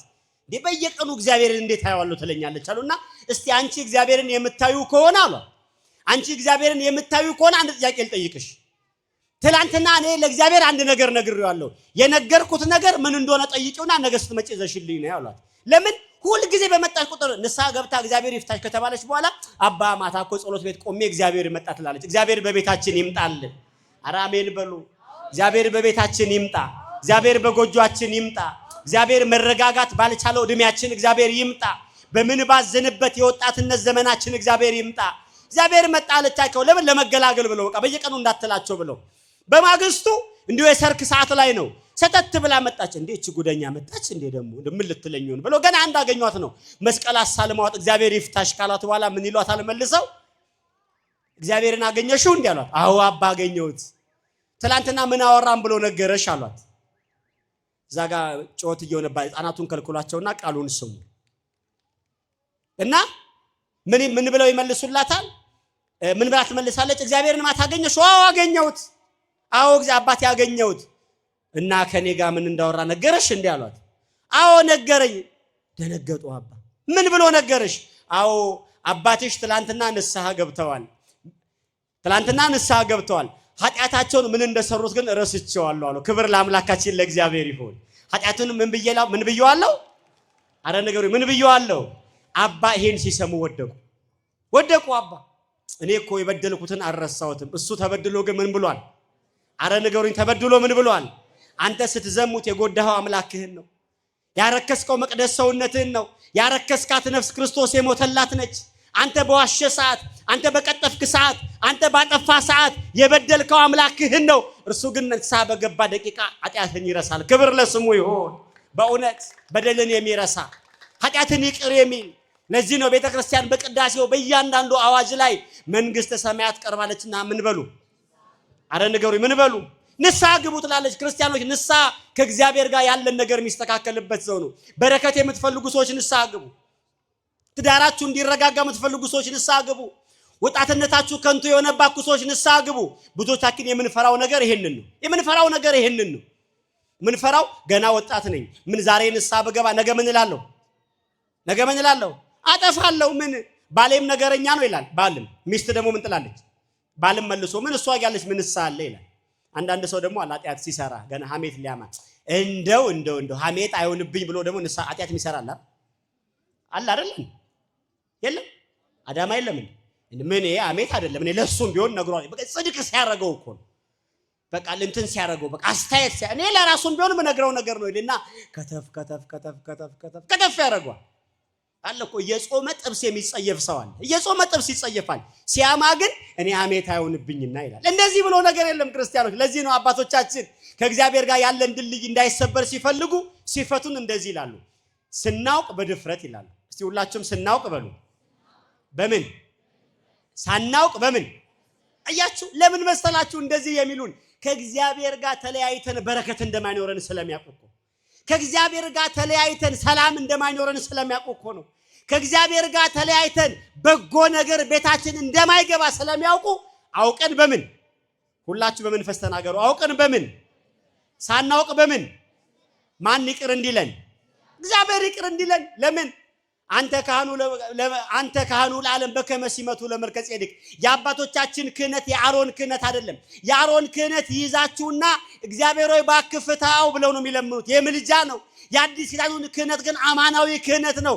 እግዚአብሔር ይፍታ እግዚአብሔር ይባርክ ይሉናል ክብር ለአምላካችን ለእግዚአብሔር ይሁን ይሄ ነው የአዲስ ኪዳኑ ክህነት የመልከጼዴቅ ክህነት ይሄ ነው ለዚህ ነው አባቶቻችን መስቀል ይዙና ይሄንን ብልህ ሆኖ አባቶች ሲነግሩን ውሃን ሲያዩት ጸበልን ሲያዩት ምን ይመስላል ጸበል ሲያዩት ምን ይመስላል ውሃ ይመስላል ካህን ሲያዩት ምን ይመስላል ሰው ይመስላል ግን ካህናት ሰው አይደሉም ስናየው ነው ሰው የሚመስለው ካህኑ አይደለም ኃጢአትህን ይሄን ጥቁሩን ግርግዳ አፈራርሶ በአምላክ በእግዚአብሔር ፊት እንቦቀቅላ አድርጎ የሚያቀርብ ካህን ነው እነዚያን ሰዎች እንዳትረሱ በደል በደሉ ኃጢአት ሰሩ በዚያ ዘመን ላይ ሥርዓት እንደነበረው ሰው በደልና ኃጢአት ሲሰራ ራሱ በለምጽ ይመታል ለምጽ ሲመታቸው አንጻን ብለው ወደ ንጹህ ካህን ወደ መድኃኒዓለም ክርስቶስ ሂዱና ራሳችሁን ለማናሳዩ አረ ንገሩ ለማናሳዩ ይኸውልህ የሥጋ ቁስለት እንዲነጻ ከተያዝክበት በደል እንድትፈወስ ከተያዝክበት በሽታ ደና እንድትሆን ከፈለክ ራስህን ለካህን አሳይ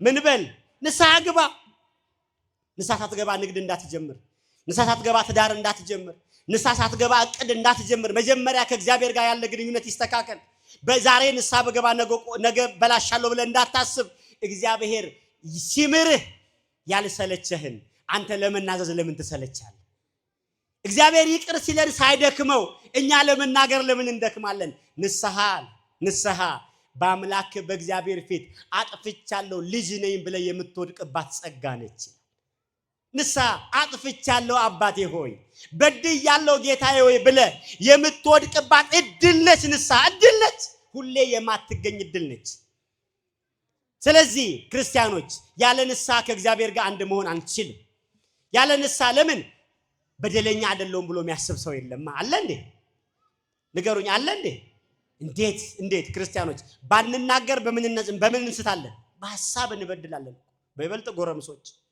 በይበልጥ ጎረምሶች ቀን እስከ ስንቱ ሴት ጋር ነው ስንተኛ ምንውለው ጎረምሶች አንዷ ስታልፍ በቀይ አንዷ በነጭ ስታልፍ እንዲሁ እኮ እንደባዘንን ምንውለው ነጋዴዎች በሚዛን በማሰብ እንደው ፋራ ነበር የቀድሞ ገዢ እንደው ዋጋውን በቆለልኩበት ብለ አለ ያለ በደል መዋል አንችልም ግን ትልቁ ነገር ንስሐ አለ ክብር ለአምላካችን ለእግዚአብሔር ይሁን አዎ አስበን ብናጠፋም ሳናስብ ብናጠፋም አቅደን ብንወድቅም ሳናቅድ ብንወድቅም አይተንም አንነጻም እኮ ለዚህ እኮ ነው በጾም ወቅት ላይ አባቶቻችን ሲነግሩ ምን ይላሉ አይን ጹም ይላሉ ከማየት በደል አለ ጆሮ ይጹም ከመስማት አለ ሳንፈልግ እኮ ሰው ገና የእግዚአብሔርን መንገድ እንደጀመርን አንኳክቶ እኮ ነገር ይዞ በደል ይመጣል አንኳክቶ ይገርማል ለኔ እኮ ችግር የለውም እኔ ላንተ ብዬ ነው ይላል ገና እኮ ሲያለማምደን እኮ ነው ገና በማር ሲቀባው እኔ እኮ ለኔ ችግር እኔ ላንተ አስቤ ነው ይላል በደልን ሲያለማምደን አያችሁ ፈልገን አይደለም ሳንፈልግም በደለኛ እንሆናለን ፈቅደን ሄደን አይደለም ሳንፈቅድም በደለኛ እንሆናለን ስለዚህ ክርስቲያኖች ከእግዚአብሔር ጋር የተበላሸው ድልድይ ከእግዚአብሔር ጋር የተጋረደው ጥቁሩ መጋረጃ እኔና በእኛና በእግዚአብሔር መካከል ያለውን የልጅነትና የአባትነት መንፈስ ያበላሸብን ትልቅ የኃጢአት ግርግዳ አለ የሚደረመስበት ሶስት ንጹህ የሆኑ ቃላት ይላቸዋል ጎርጎርዮስ ማን ይባላሉ አረ ንገሩኝ ምን ይባላሉ ንስሐ ይባላል ንስሐ በዚህ ንስሐ ነው አዲስ የምንሆነው በዚህ ንስሐ ነው ንስሐ ሶስት ደረጃዎች አሉ እሱን ባጭሩ ጥቅሼ ትምህርት የልቋጭ የመጀመሪያው የንስሐ ደረጃ መጸጸት ይባላል እስቲ ሁላችሁ መጸጸት በሉ አረ ንገሩኝ ይሄ መጸጸትን ስናፍታታው የመጀመሪያው ሐሳብ ምንድነው ኃጢአትን መጸየፍ ማለት ነው የመጀመሪያው ደረጃ ኃጢአትን መጸየፍ ነው ግድ የለም በድለህ ሊሆን ይችላል የመጀመሪያው ደረጃ ቤት ሆነ ኃጢአትህን ተጸየፈው። ቤት ሆነ ኃጢአትህን ተጸየፈው፣ ናቀው። በቃ ልክ ነው፣ ተሳስቻለሁ፣ ማድረግ አልነበረብኝም። ክርስቲያኖች ግድ የላችሁ ገና ቤታችሁ ሆናችሁ ለሰራኩት ነገር መጀመሪያ እዛው ንስሐ ግቡ። እዛው ሆናችሁ ተናገሩት። አዎ ልክ አይደለም፣ አምላኬ አዝኖብኛል። የመጀመሪያው ደረጃ እሱ ነው፣ ኃጢአትን መጸየፍ። ሁለተኛ በኃጢአት ላይ ለመወሰን መፈለግ። መወሰን አንልም፣ ለምን ልንንሸራተት እንችላለን። ሁለተኛው በኃጢአት ላይ ለመወሰን መፈለግ ነው። ሴቷን አስቧት፣ አሰበች፣ ዘማዊ ነኝ አለች፣ በደለኛ ነኝ አለች። ስለዚህ የመጀመሪያው ነገር በሰራችው ኃጢአት የጥፋተኝነት ስሜት ተሰማት፣ ወይም በዚህ ቋንቋ ላይ በጊልቲ ኮንሺየስ የሚባለው የጥፋተኝነት ስሜትን መቀበል። ሁለተኛ ዳግም ላለመመለስ መፈለግ፣ ከተቻለ መወሰን። ሁለተኛው ደረጃ እሱ ነው። አዎ ሰርቄያለሁ፣ ካሁን በኋላ መስረቅ አልፈልግም ማለት። አዎ ዘሙቻለሁ፣ ካሁን በኋላ መዘመት አልፈልግም። አዎ ሰክሬያለሁ፣ ካሁን በኋላ መስከር አልፈልግም። አዎ ዘረኛ ሆኛለሁ ቅድም፣ ካሁን በኋላ ዘረኛ መሆን አልፈልግም። ሶስተኛውን ሁላችሁም አብራችሁኝ በሉ፣ መናዘዝ በሉ። አልሰማችሁ? ምን መናዘዝ? ኃጢአቱን የሚናዘዝ ሰው ይላል መጽሐፍ። ኃጢአቱን የሚናዘዝ ሰው በረከትን ያገኛል። ኃጢአቱን የሚደብቅ ግን መከራውን ያበዛል። ኃጢአትን በደበክ ቁጥር መከራ ታበዛለህ። አንዳንድ ሰው አለ ንስሐ ሊገባ አባቶች ጋር ይመጣና እኔ አባቴ እንደው ያልሰራው ኃጢአት ብሎ፣ ይሄ ማጭበርበር ይባላል። ይሄ ምንድነው? ያልሰራው ኃጢአት የለም። አንድ ልጅ ሄድና ብፁዕ ቅዱስ አቡነ ሽኖዳ በረከታቸው ይደርብን በዚህ የህይወት ልምድ በተባለ መጽሐፋቸው ላይ ሲጽፉ ምን ይላሉ? አንድ ሰው ንስሐ ሊገባ እኔ ጋር መጣሉ እና መጣና አባቴ እኔ ያልሰራው ኃጢአት የለም ዘርዝረ ንገረኝ፣ በቃ እኔ በምድር ያለውን ጠቅላላ ኃጢአት ሰርቻለሁ አለ። በዚህ የምትስማሙ አላችኋል?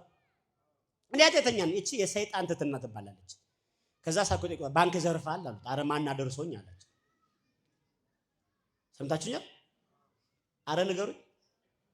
አቤት በተረገን በምር ቤት አይናገርም ሰው እንዳታወራ ብላችሁት ነው የሚሆን። ርቀት ነው፣ ርቀትም ስላለ ነው። እሺ ግን እየሰማችሁ እስቲ የምትሰሙ እጃችሁ ውስጥ እግዚአብሔር ይስማችሁ። እና ባንክ ዘርፋል አሉት። አረ ማን አደርሶኝ አለ። ግን ቅድም ምን ብሏቸዋል? እንደዚህ የምትሉ አላችሁ አይደል? እኔ አንድ የቀረኝ የለም፣ እንደኔ ኃጢአተኛ የለም ምናምን። በጣም እኮ በደለኛ መሆናችንን የምታውቁት ሆስፒታል ሄዶ እኮ የታመመ ሰው እየጠየቀ በዛው እኮ የኃጢአት እቅድ የሚያወጣ ሰው እኮ አለ። እኔ በጣም የሚገርመኝ ነገር አዲስ አበባ አዳግ አባታችን ሌላም ቦታ ጾም ሊገባ ሲል እየሰማችሁ ነው። አብዛኛው ግሮሰሪና ስጋ ቤት ምግብ የሚያልቀው ስንት ሰዓት ነው?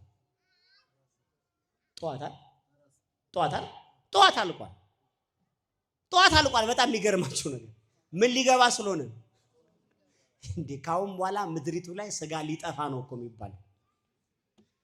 ባለልኳንዳው ራሱ ቢላዋ ይዞ ቆሟል። ምን ነው እኔ ራሴ ጾም ሳልይዝ ሽጬ ባዶ አጥንት ይዣለሁ ይላቸው። በቃ ቀቅለ ጠጣው ይሉታል። ዛሬ ማለት ይገርማቸዋል። ዝሙቱም እንደዛው ነው።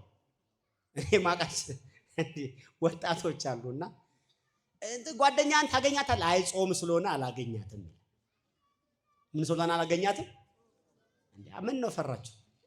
ምን ስለሆነ አላገኛትም? ምን ነው ስትሉት አይ እንዳልሳሳት ይላችሁ። ሲፈታ ገና ፍቹ 9 ሰዓት የሚፈታ ከሆነ 8 ከሩ ቤታቸው በር ላይ ቆሟል። ልክ እኮ ሲፈታ ወደ ኃጢአት ተለቃቸዋል የተባልን እኮ ነው የሚመስለው። ገርመኛል በጣም። ይሄ የሁላችንም ባህሪ ነው። ትምህርት ቤት ላይም እንደዚህ እኔ ሐሜት አላማም ጾም ላይ ይላል አይደለም። ክርስትና የፔሪድ የጊዜ ጉዳይ አይደለም። በክፍለ ጊዜ አይደለም ክርስቲያን የምንሆነው፣ የሁል ጊዜ ክርስቲያን ነን። አምላካችን የሁል ጊዜ ክርስቲያን ያደርገን። በእውነት የሁል ጊዜ ክርስቲያን መሆን መታደል እኮ ነው። ይሄ የኛ አይደለም፣ ይሄ የኛ ባህሪ አይደለም። ይሄ ያላመኑ ሰዎች ባህሪ ነው። በቀን በሰዓት ተከፋፍሎ ንጹህ መሆን አይቻልም። ክርስቶስ የሞተው ሁሌ ንጹህ እንድንሆን ነው። ለምን? በሰማይ ያለው አይን ያላየው ጆሮ ያልሰማው ርስት አለን። ያንን ርስት ደግሞ ንስሐ የማያውቁ አይወርሱትም። እግዚአብሔር ከዛ አያጉድለን። ከዛ ከጎደልን ህይወት የለንም ክርስቲያኖች። ከዛ ከጎደልን ህይወት የለም። የመጀመሪያው ነገር ማሰብ ያለብን ሶስተኛው መናዘዝ ነው። ስንናዘዝ ሙሉውን ማድረግ፣ የሰራነውን ነገር ማድረግ፣ የበደልነውን ነገር መናገር፣ ያጠፋነውን ነገር መናገር። በዚህ ጉዳይ ላይ መናፍቃኑ የሚያነሱት ሐሳብ አለ። እንዴ ለካህኑ ለምን ትነግራለህ? ለካህኑ ለምን ትነግራለህ? ለራሱ ቀጥታ ትነግረውም ወይ? ጨርሻለሁ። ለካህኑ ቀጥታ ምን አስነገረ? ጭራሽ ሄዶ እንዳለ አንዳንድ ሰውም ደግሞ አለ እዚህ አዳማ ሚኖር ከሆነ እዚህ ሀገር ላሉ ቄስ ከነገርኩኝ ቢያወሩብኝ ብሎ ከዚህ ሄድና መቀሌ ሄዶ ንስሐ ይገባል። የት ሄዶ? አቤት ግን ካንሰር አለብህ ቢባል አዳማ ሆስፒታል ይሰራሉ ቢባል ገብቶ አይሰራም? ይሰራል። ለምንድን ነው ንስሐ ማትገቡት ብለን ሰዎች ስንጠይቅ ብዙ ጊዜ የሚነግሩ ነገር መሰለ እንዴ እኔ ከነገርኳቸው በኋላ ሳያቸው ፈራለሁ። ለዚህ ነው ካህንን ስታየው ሰው ይመስላል። ጌታ ምን አላቸው? ለምጻሞች እኮ ለምጽ የኃጢአት ምልክት ነው እንዳትረሱ። በዚያ ዘመን ለምጽ የበደል ምልክት ነው። ግን ሂዱና ራሳችሁን ለማን አሳዩ? እሱ እኮ ርዕሰ ካህናት እኮ ነው። ግን እሱ እኮ ማድረግ ግን የካህኑን ድርሻ እየነገረ ይኸውልህ፣ መዳን የምትጀምረው በተናገርክባት ደቂቃ ነው። ስትናገር ይመልሱልሃል፣ ስትናገር ይኮረኩሙሃል፣ ስትናገር ያስተካክሉሃል፣ ስትናገር ይሸከሙሃል።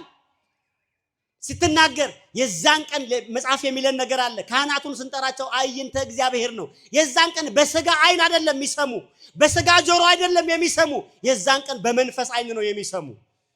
አንድ ታሪክ ልንገራችሁና ትምህርት የልቋጭ። ሁላችሁ የምታውቁት ታሪክ ነው። አንድ ሰው 8 ሰው ገደለ ይላል። ስንት ሰው አልኳችሁ? 8 ሰው ገደለና ንስሐ ሊገባ ሄደ እና አንድ አባት ጋር ይጠጋና አባቴ በቃ ኃጢአት ይሰለቻል። ታውቃላችሁ አይደል? ኃጢአት ታደርጉታላችሁ ይሰለቻል። ከዛ በቆሻሻ ህሊና፣ መጥፎ ስብዕና፣ በጎነት የራቀው ህይወት፣ በረከት የሌለው ማንነት ላይ ጥሏችሁ ይሄዳል። ትለብሳላችሁ ራቆታችሁ፣ ትበላላችሁ ረሃብተኛ፣ ትነግዳላችሁ ኪሳራ። ገንዘቡ እኮ አለ፣ በረከት ያየ የቤታችሁን ግንብ፣ የመኪናችሁን ውድነት፣ የልብሳችሁን ንጹህነት እያየ ይቀናል። እናንተ ግን በውስጣችሁ ሰላም የላችሁም። ሰው ሰላም የሚሆነው በመጠጥ ሰላም አይሆንም። አታዩም? ከዕዳ በላይ እኮ ባረቄ የሚተኛው ሀብታሙ እኮ። በጣም ባለ ገንዘብ እኮ ያለ ረቄ አይተኛም። ገና ሲገባ ጎርደን ይጠጣል። ቤቱ ሲገባ ሽጉጥ ይተረሳል። ራስጌው ላይ ደግሞ ያበሻ ረቄ ያስቀምጣል። እግርጌው ጋር አንቦሃል ደግሞ ቢያመኝ ብሎ ሎሚ ደግሞ አፍንጫው ስር አለ። ሚስቱ አጠገቡ ትኑር አትኑር ከረሳት ዘመን አልፏል። ከእንዲህ አይነቱ ሀብት እግዚአብሔር ይሰውራችሁ። ሽጉጥ ታቅፈ ከዛ በቃ ይለ ገና ሶስት ትገላበጥ ማን ነው ይላል። ግን ሚስቱ እኮ ነች። ዳውን ደግሞ ብትመለከቱ ሲራገጥ ነው የሚያድረው እዛው በቃ አልጋው ላይ ኳ ኳ ኳ። አንዳንድ ዳህም አለ ባቅሙ ቤቱ በር ላይ በበርሜል በሳፋ በጀበናም ይዘጋል። ይሄ ሁሉ አላርም እኮ ነው። ሁሉም ባቅሙ እኮ ነው የሚከላከለው። ጀበናዋ ኳ ካለ ሌባ መጥቷል ማለት። በርሜሉ ከተደገመስ ብዙ ናቸው አይደል? በሩ ከተከፈተስ በማህበር ነው ይላል። በቃ እዛው እኮ ነው የሚያብራሩ። ምንም የለም እኮ። አንድ እናት ቤታቸው ሌባ ገባና ከፋፍቶ ነው የገባው። ቀና ሲሉ አዩት በጭላንጭሉት። ጌታዬ አሉት ሌባውን፣ ቤት ተሳስተሃል አሉት። ምን ብላ ነገሩኝ። ምንም የምትወስደው ነገር ሲወጣም ተናደዱ መሰለኝ። ቧንቧ ነበር የመንደሩ ቧንቧ ነበር። ከፍቶት ይሄዳሉ። ሌባው ምን ይዞ ይሄድ? ከደከምኩ ላይ ቀር አባክኝ ልውጣ ብሎ እና የሰው 8 ሰው ገሎ አንድ አባት ጋር ንሳሌ ሰለቸው። በእውነት ኃጢአት እንዲሰለችን አምላካችን ልቦና ይስጠን። ሰይጣን ኃጢአት የሚያሰራን ለምን መሰላችሁ? ተስፋ ሊያስቆርጠን እኮ። ኃጢአት በመስራታችን የሚረካ ሰይጣን ያለ እንዳይመስል። ደስ ይለዋል እንጂ አይረካም። ነፍስ ገለ ሰይጣን አይረካም፣ ደስ ይለዋል። ሚስት ላይ ዘሙተ ሰይጣን ደስ ይለዋል እንጂ አይረካም። እንዳትሳሳቱ ክርስቲያኖች። ሰይጣን የሚረካው በምን መሰላችሁ? ተስፋ ስንቆርጥ። ምን ስናደርግ ነው? ሰይጣን የሚፈልገው ተስፋ ማስቆርጥ። አላያችሁም? ቡና ቤት ሂዱ ተመልከቱ። እዛ የሚሰሩ እህቶቻችን ተስፋ ቆርጠው ወድቀዋል። ሰይጣን ማርኳቸዋል። ይሄ ወንጌል ለነሱ የሚተርፍ ያደርግልን። ሂዱና በየሆስፒታሉ፣ በየቡና ቤቱ፣ በየመኝታ ቤቱ ተስፋ የቆረጡ ክርስቲያኖች አሉ። ኑ እግዚአብሔር አልተዋችሁም። ንስሐን የመሰለ ወደ ድንግልና የሚለውጣችሁ ጸጋ አለ ብላችሁ ሰብካችሁ እንድትድኑ እግዚአብሔር ይርዳችሁ። እና እኛ አባት ይሄ ሰውዬ 8 ሰው ገደለና ሄደ። በቃ ሰለቸውና ሄደ። ከዛ ለአንድ አባት ነገራቸው። አባቴ አላቸው የሆነ ኃጢአቴ ብዙ ነው አላቸው። እኮ አንድ ባንድ ንገረኝ አሉት። 8 ሰው ገድያለሁ። በስመ አብ አሉት። 8 ሰው ምን አርገ? አንዱን አንቄ አንዱን በገጀራ። በቃ እጃቸው ሲንቀጠቀጥ አሃ ይሄ ሰውዬ ምን ሊል ነው? ሄዶ ምን ሊል ነው? ሊያወራ ነው አለና እሳቸውን ስንተኛ? 9ኛ ደገመና ሄደ። አሁንም በቃ ሰላም አጣ። ሄደ ደግሞ አንድ አባት አየ። እኚህም አይናገሩም ይናገሩም አይመስሉም ማለትና ጠጋ ብሎ ነገራቸው። እሺ አባቴ እንዴት አሉ? አለን እግዚአብሔር ይመስገን። እኔ ንስሐ ልገባ ነው። እሺ ብዙ ኃጢአት ሰርቻለሁ እኮ ምን ሰርታል? የአባቶች ትል የመጀመሪያው ጥያቄ ይሄ ነው። ምን ሰርታሃል? ስትናገረው ቁስለቱ ስለሚዋጭርህ ቀኖናህን የምትጀምረው ያኔ ነው። መዳንም የሚጀምረው ያኔ ነው። ከዛ እሱም ተናገረ አባቴ 9 ሰው ገድያለሁ። ምን አርገ? አይ 9ኙን እንዲህ 10ኛው 8ቱን እንዲህ አርገ 9ኛው ግን ቄስ ናቸው። ማን ይባል አባ ገሌኔ ገደልከው አንተ? አረረረረ ሄደ ልትናገር ነው አለና እሳቸውም ስንተኛ 10ኛ ቀመሳቸው። አሁንም ሄደ ምን ያርግ 11ኛው ሄደና አገኛቸው አባታችን። አባ ንስሐ ልገባ ነው። እሰይ እንኳን መጣ። እሺ ምን ሰርተሃል? ብዙ ነው የሰራ። አይ አንድ በአንድ ነገር ይሄው እስካሁን 10 ሰው ገድያለሁ። ምን አርገው? አይ 8ቱ እንዲህ ናቸው፣ 2ቱ ግን ቄሶች ናቸው።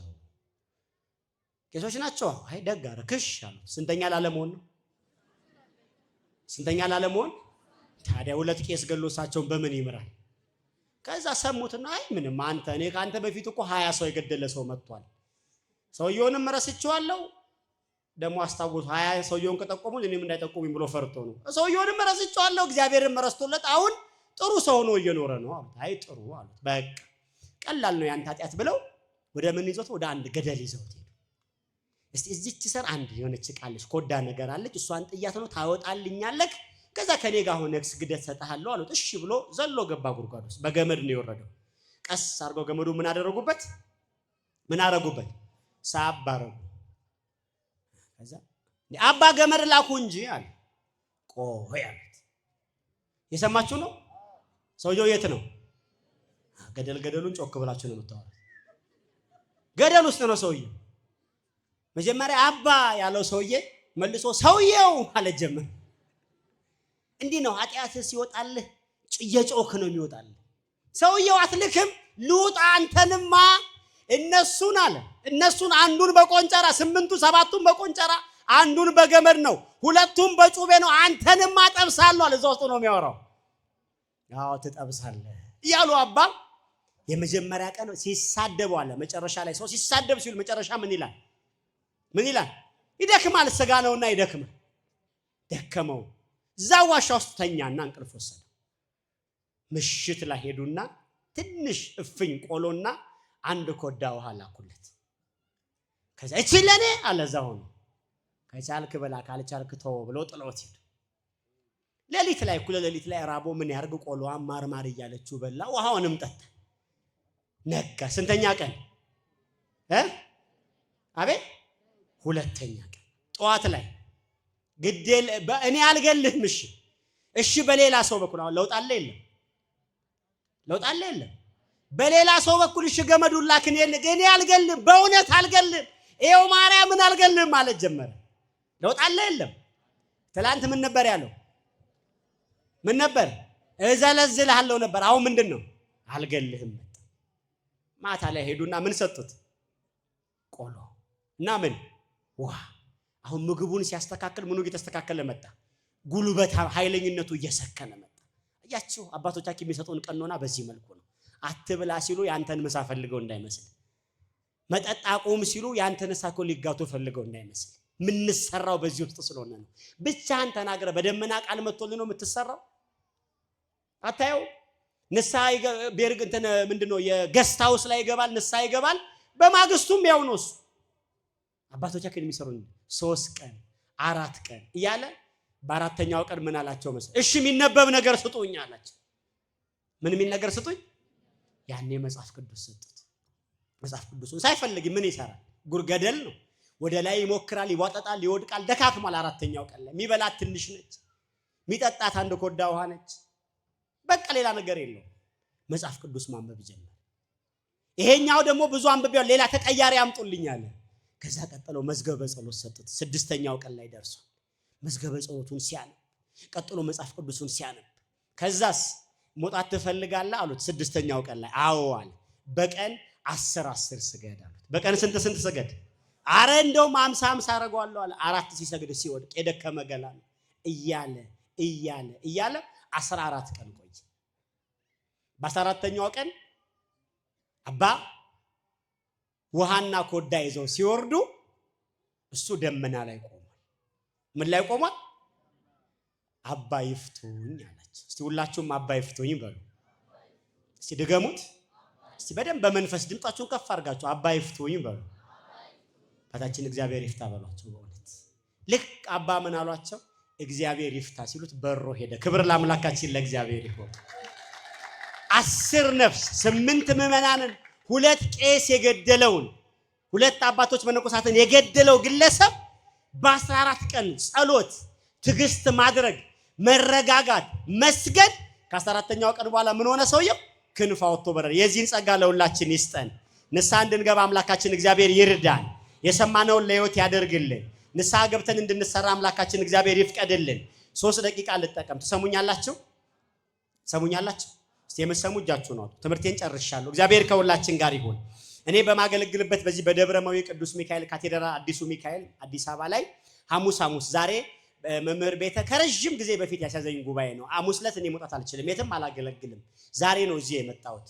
ይግባኝ ለክርስቶስ የሚል መርሃ ግብር አለ። ይሄ ይግባኝ ለክርስቶስ የሚያተኩረው ወጣቶች ላይ፣ ባለትዳሮች ላይ ነው። ይሄ አሁን እንደምታዩት እንግዲህ ፌሚኒዝም የሚባል ነገር መጥቷል። የወንድ ለወንድ ጋብቻ፣ ሴት ለሴት ጋብቻ በጣም መጥቶ ወጣቱን ሰይጣን እየበላብን ነው። አምላካችን ለወጣቱ ልቦና ይስጥልን። ታዲያ በዚህ ጉዳዮች ላይ ተጻፈ አንድ መጽሐፍ አለ፣ እጅህ አለበት የሚል። በህይወታችን ማንም አልረዳንም። የረዳን ማን ነው? እስቲ በኔ ህይወት ላይ ማንም ሳይሆን እግዚአብሔር ብቻ እጁ አለበት የምትሉ እጃችሁን አውጡ። በኔ ህይወት ላይ የማንም አይደለም የእግዚአብሔር እጅ አለበት የምትሉ በዚህ እጃችሁ እግዚአብሔርን አመስግኑ። ሲነጋም ሲመሽም እንዲህ ብላችሁ እግዚአብሔርን አመስግኑት። በኔ ህይወት ያንተ እጅ ብቻ አለበት በሉ። በኔ ኑሮ ያንተ እጅ ብቻ አለበት በሉትና መጽሐፉ የዛሬ 3 ወር 4 ወር አካባቢ ነው የታተመው። ታትሞ መጽሐፉ አልቋል። አሁን ሁለተኛ እትም ላይ ነው ያለነው። ከሁለተኛ እትምም አልቆ ዛሬ ለዚህ ቦታ ከዚህ በፊት ይዤ እመጣለሁ ስላልኩ 20 መጽሐፍ ይዤ መጥቻለሁ። ገብርኤልም እመቤታችንን መጽሐፉን 1,000 ብር 500 ብር ተሽጧል። ሁለተኛውን እትም ግን ሰው ስለሆነ ያሳተመው ለናንተ ይደርስ ዘንድ 300 ብር መጽሐፉን ለናንተ በስጦታ ለሰጣችሁ ፈልጌያለሁ። እኔ መጽሐፍ ሲዞር አልወድም፣ እንደ እንትን ሲዞር አልወድም። እኛ አልታደልንም፣ መጽሐፍ አናነብም። ግብፃውያን የ8ኛ ክፍል ተማሪ በትንሹ 300 መጽሐፍ ያነባል። ለዚህ ነው ግብጾች በሀብትም በአእምሮም በክርስትናም ከኛ የተሻሉ ናቸው። የማንበብ ህይወት የለንም። እኔ ይሄን መጽሐፍ ለበረከት ግዙ አለላችሁ። በይበልጥ ወጣቶችና ባለትዳሮች እንድታነቡት ፈልጋለሁ። የመጀመሪያው ሐሳቤ። ሁለተኛው ላይ መጽሐፉን አንብባችሁ ስጨርሱ ለአንድ ሱሰኛ ሰው አንብበው ብላችሁ በስጦታ ስጡት። ቢያንስ በሱ መዳን ህይወታችሁ አለ።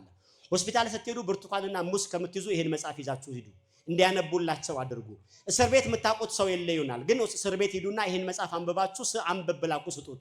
ሲወጣ ሰው ሆኖ የምታገኙት ነፍስ ይኖራልና 20 ሰዎች ብቻ መድረክ ላይ መታችሁ 300 ብር መጽሐፉ። ዋጋው ጀርባ ላይ የሚለው 500 ብር ነው መጽሐፉ እና 300 ብር ነው የሚለው። መጽሐፉን 20 ሰዎች መታችሁ ውሰዱ። ገንዘብ የሌላችሁ እጄ አልመጣውም ግን ሊኖረኝ ይገባል የምትሉ ሰዎች እኔ መጽሐፉ ትልቁ ትርፌ የእናንተ መለወጥ ስለሆነ ቤታችሁ ሄዳችሁ ነገ በአካውንት ማስገባት ትችላላችሁ። ያስተማረን አምላክ ስምን ክብርና ምስጋና ለስሙ ይሁን። ንስሐ ገብተን የበረከት ዘመናችን እንዲመለስ አምላካችን ያግዘን። ወስብሐት ለእግዚአብሔር።